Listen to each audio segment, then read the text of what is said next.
Netherfield Park is let at last. Have you heard who has taken it? I have. Is he amiable? Is he handsome? He's single! I believe so. He's in! Oh my goodness! Everybody behave naturally! Mr. Collins, at your service. Hay grandes películas en el cine con respecto al amor. Hay grandes historias románticas contadas en este arte. Por ejemplo, Honey Hell, una película que ya hablé en el canal. Cuando Harry conoció a Sally. Tienes un email. Los puentes de Madison. Sí, hay varias historias que realmente gustan y que realmente impactaron en su momento, que tienen que ver con el tema de los sentimientos y el amor. Pero Orgullo y Prejuicio es de esas películas que tienen que estar en el top 5 o en el top 10.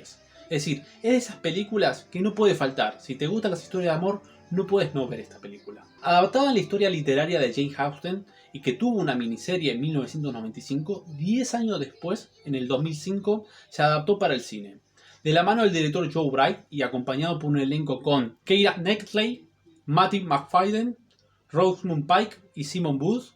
Perdón si pronuncio mal algún apellido, pero mi inglés es very basic, es decir, muy básico. Esta historia nos habla de la historia de amor entre el señor Darcy y la señora Elizabeth Bennet. ¿Sí? La familia Bennet viene de una familia de clase social media, lo diríamos hoy en el modernismo, diríamos clase social media, pero en aquel entonces era una clase social inferior a lo que es la aristocracia y la burguesía inglesa.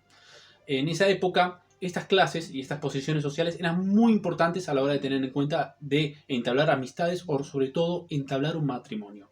Que en aquel entonces eran muy importantes los matrimonios preestablecidos o acordados, ya sean por los padres de quienes se van a casar o por diferentes miembros de la familia. Esta película normalmente nos va a hablar del desafío sobre las normas y leyes establecidas socialmente hablando. Es decir, todo aquello que impide que el amor se realice, todo aquello que impide o sea un obstáculo para que una historia de amor triunfe. Es el famoso ¿qué dirán? ¿Qué dirá la gente? Bueno, de eso habla esta película. Veamos. That is Mr. Darcy. He looks miserable, poor soul. Miserable he may be, but poor he most certainly is not. You must go and visit him at once. A Mrs. Bennet, a Miss Bennet, a Miss Bennet, and a Miss Bennet.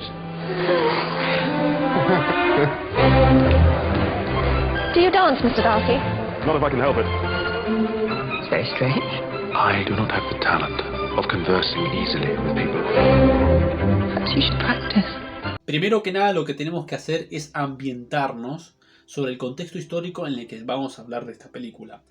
Siglo XIX, principios del siglo XIX en Inglaterra. Una Inglaterra en donde ciertos estatutos, ciertas normas y conductas sociales estaban preestablecidas de una forma en la que la aristocracia y la burguesía inglesa tenía una preponderancia o una influencia sobre el resto. ¿Esto qué significaba? Significaba que una persona que formaba parte de la burguesía o de la aristocracia tenía que casarse con otro miembro de su misma categoría para conservar el estatus social, para conservar esa preponderancia o ese poder o influencia social sobre el resto. Es decir, el matrimonio no estaba basado en el sentimiento ni en el amor. Todo eso estaba dejado de lado. Acá lo que se priorizaba era el estatus social o tener una cierta influencia sociopolítico. Por eso esta película, el mensaje y la esencia de esta película nos quiere dejar es que el amor puede triunfar en una época en donde estas conductas, normas y costumbres sociales eran un impedimento o era un obstáculo. La película va a hablar sobre la historia de la familia Bennet, una familia cuyo matrimonio, sobre todo por parte de la madre, estaba muy ansiosa por querer casar a sus hijas. Porque en esa época, casar a sus hijas con un hombre ya sea de profesión o miembro de la burguesía o de la aristocracia inglesa, era asegurarles un futuro cómodo, sin sobresaltos económicos. Normalmente estaba motivado por ese tema, el tema económico, el tema de dinero. Era normal que las madres, sobre todo que venían de una clase media, por así, en términos modernos, claro, también gente campesina, por así decirlo, se preocupase por eso. Jane, la mayor de las niñas, se enamora sinceramente del señor Bingley. Bingley forma parte de la aristocracia inglesa, pero la personalidad de Jane era una personalidad tímida y taciturna, hacía creer que no tenía suficiente interés o suficiente amor hacia el señor Bingley. Bingley tenía un mejor amigo que es el señor Darcy. Darcy siente una inmediata atracción por Elizabeth, la hermana menor de Jane, pero él se resiste, porque él tiene esta conducta conservadora de no querer entablar un matrimonio con alguien inferior a él desde el punto de vista socioeconómico, por supuesto. Entonces como que se reprime. De acá es donde el señor Darcy representa el orgullo en la película. Y Elizabeth representa el prejuicio, porque Elizabeth cree que el señor Darcy es una persona, bueno, sosa, aburrida, que vive con cara de culo en todo el momento. Bueno, al principio de la película se lo muestra como alguien muy circunspecto, serio, distante. Entonces, claro, entre el orgullo de Darcy y el prejuicio de Jane había ya de por sí un impedimento, muchas barreras de por medio. Pero poco a poco Darcy se fue sincerando consigo mismo y entendiendo que sus sentimientos por Elizabeth eran mucho más fuertes que este conservadurismo social que él estaba, ¿no? Con el que fue educado, porque él fue educado de esa manera, al fin y al cabo. Entonces también estamos hablando un poco de lo que era la cultura y la educación de la época. Darcy estaba atrapado por ciertos paradigmas o ciertos patrones de pensamiento de que él tenía que estar con alguien de su propia altura. Darcy lo que acá está contando esta película es que él va a priorizar los sentimientos. A la mierda el poder, a la mierda el estatus social, a la mierda el qué dirá la gente. Él va a guiarse por sus sentimientos. La primera confesión de amor hacia Elizabeth, que para mí es una de las mejores confesiones de amor de toda la historia del cine directamente, que él le dice que se venía reprimiendo, se venía conteniendo, pero que ya no aguanta más y que corte esa agonía, y le dice que la ama, que se case con él. Elizabeth se resiste, dice que no, y le da una serie de argumentos, como por ejemplo que el señor Darcy convenció a Bingley de que no se case con Jane. Darcy se defiende y justifica esta intervención diciendo que, bueno, él creía que Jane no le interesaba a Bingley, como que lo estaba tonteando, lo estaba boludeando, por así decirlo, y que el apego de Bingley hacia Jane era más fuerte y no era mutuo, no lo veía como algo recíproco. Elizabeth le aclara que no, que realmente Jane siente algo por Bingley, pero que le cuesta demostrarlo, le cuesta ser demostrativa. Luego de esta conversación se genera un punto de inflexión en la historia. Darcy poco a poco le va a ir demostrando a Elizabeth que realmente la ama.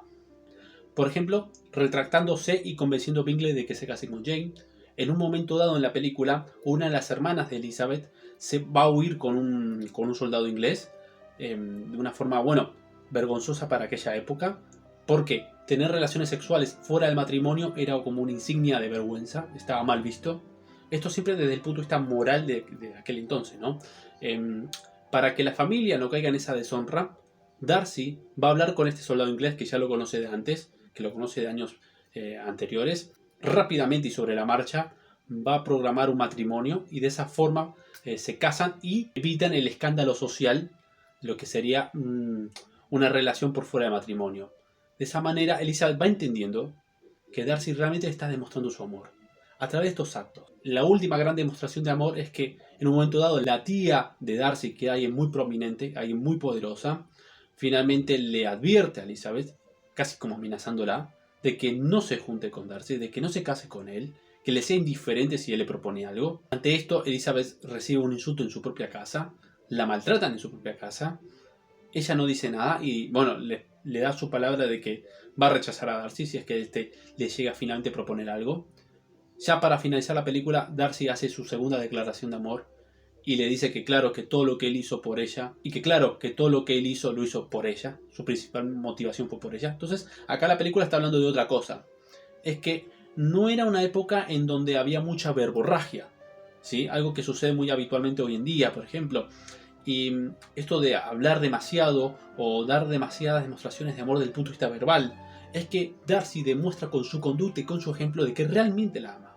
Pensamiento y sentimiento es coherente, hay una conducta que acompaña, hay un ejemplo que claramente deja patentado que hay un amor sincero y genuino y puro hacia la otra persona.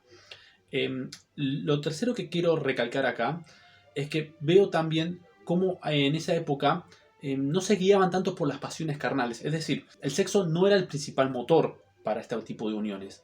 Acá lo que se importaba mucho eran las formas, el cómo. No tanto la finalidad en sí, sino el cómo. Terminan estando juntos porque Darcy se caga en su tía y se termina yendo con Elizabeth. Elizabeth recibe la bendición y la aprobación de su propio padre para que se pueda casar con Darcy. A pesar de que Darcy no es una persona carismática ni querida en la familia, aceptan y respetan la decisión de Elizabeth de irse con él. Entonces, ¿por qué yo resalto y recalco que esto es una gran película realmente? Porque creo que cuando realmente queremos algo y nos apasiona algo, sea una persona o sea un hobby, sea una profesión o lo que fuese, cuando hay pasión por algo o por alguien, no hay pretextos, no hay excusas.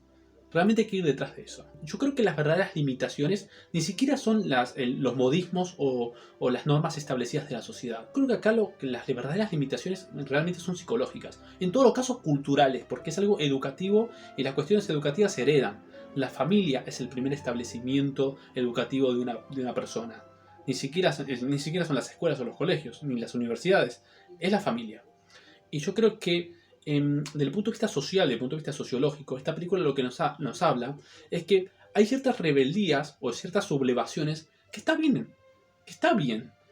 Yo no quiero fomentar esto con que caer en el individualismo o que una persona haga lo que se le cante y le sea indiferente lo que digan los demás. No estoy cayendo en ese extremo. Pero estoy diciendo que si realmente amas algo y te apasiona algo, independientemente de lo que opinen o lo que pueden llegar a decir la gente o los comentaristas de turno, porque siempre va a haber comentaristas en la vida. Nada, a mí me gustó mucho sobre todo lo que es la parte de la dirección. La película es muy amena, si bien no es larga, es muy amena en ese aspecto. Las actuaciones son muy buenas, hay muchos personajes. Intenté ser breve, intenté ser conciso para no adelantar mucho algunos detalles de la historia. No es que sea impredecible, pero sí es verdad que hay unos toques, unas sutilezas que son muy importantes a tener en cuenta.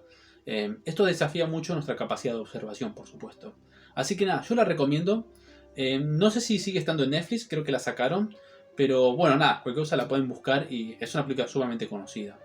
Quiero dejar un mensaje y un saludo para Mario y para Estefanía, que nos siguen en el canal. Agradecerles que vean los videos. Y para el resto, mandarles un fuerte abrazo. Pedirles que se suscriban, que dejen en sus comentarios si van a ver la película, si ya la vieron. Darle un like, que lo compartan y vernos en la próxima. Un fuerte abrazo.